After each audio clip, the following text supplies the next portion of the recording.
better to keep the folks safe and healthy than to use that water. Well, the mayor of Poway defends the city's decision to dump more than 500,000 gallons of what appeared to be perfectly good drinking water. Covering the California drought, 10 News reporter Matt Mendez explains why people's efforts to conserve could actually be to blame.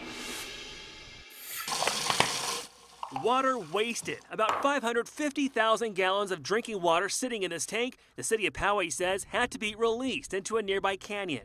I think it's a shame. I mean, the city should have prepared better for it. It was a perfect storm of conservation and heat. Here's what Mayor Steve Vaus says happened. People in Poway conserved so much water, by 45% in May, that the water just sat in the Blue Crystal Reservoir. The heat got to it, and there was a chemical imbalance of chloramine.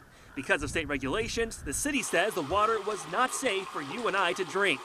The amount of water released from the reservoir is enough to supply about 4 single-family households for an entire year. I don't know how difficult it would have been for them to use it for another purpose. Some may wonder, why not put it back into this lake where it came from? The answer, in short, it would cost too much. But if you think about making those 100 tanker truck runs back and forth, it just doesn't pencil out. And the city says it couldn't send the water through our pipelines into our homes for irrigation because there's a chance someone might drink it. This was just an unfortunate consequence that pains us, but we want to keep our people healthy. So what's next? The city says it's still deciding on a plan to prevent this from happening again.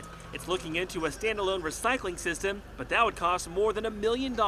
Hopefully this will be a learning experience. Mayor Vaus told 10 News what happened is unusual and that it hasn't happened in years. Though one neighbor told 10 News off camera he saw the city releasing water just a couple of years ago. In Poway, Matt Mendez, 10 News. And Mayor Vaus says that the water released is just a small amount compared to what all the 50,000 residents in Poway use every year. And he wants to emphasize that residents conserved more water in May than they were asked to. And just yesterday, the state announced that the city of San Diego reduced its water usage by 26% in May. To see how your district fared, go to 10news.com and click on the red television button.